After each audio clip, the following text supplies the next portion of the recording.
नागनेश गांव की रामबाई। भगवान के मार्ग पर चलने वालों के रास्ते में कांटे और पत्थर ही होते हैं, लेकिन वे अपनी हिम्मत, लगन और दृढ़ता से उन कांटों को भी फूलों में बदल देते हैं। ऐसी ही एक अद्भुत वैराग्यवती थी नागनेश गांव की स्त्री भक्त विप्र रामबाई।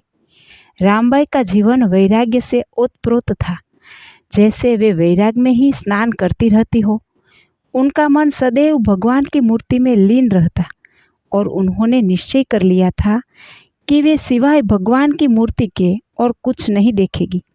इस कारण उनके अपने संबंधी भी इनसे चिढ़ते थे। सब मिलकर उन्हें शादी करने के लिए मजबूर करना चाहते थे।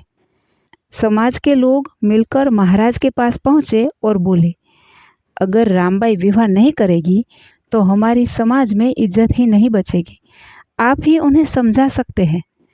महाराज ने बहुत समझा बुझाकर रामबाई से विवाह के लिए हाँ करवा ली, परंतु रामबाई की उदासी और वैराग्य की भावना कम नहीं हुई। अंत में महाराज ने उन्हें समझाया, आनंद में रहकर प्रभु का भजन करो। तुम्हारे ब्रह्मचर्य की रक्षा स्वयं भगवान करते हैं और अवश्य करेंगे। भगवान पर भरोसा रखो। महाराज के वचनों पर विश्वास कर रामबाई ने विवाह स्वीकार किया। बारात आई, विवाह विधि संपन्न हुआ, सब कुछ शांति से हो गया। जब विदाई हुई और रामबाई अपने ससुराल पहुंची तो वहां के लोगों को डर सताने लगा कि कहीं यह फिर से भाग न जाए। रात को रामबाई ध्यान में बैठ गई और समाधि लग गई।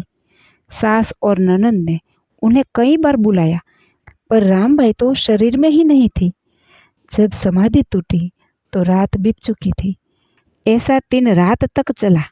जैसे ही रात आती, रामबाई समाधि में लीन हो जाती और शरीर निष्क्रिय हो जाता। कुछ निर्दयी लोगों ने इसे ढोंग समझा।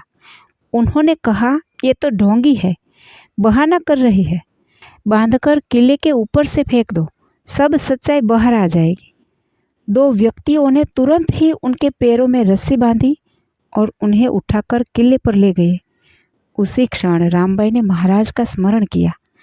महाराज ने उनकी रक्षा की और चमत्कार हुआ।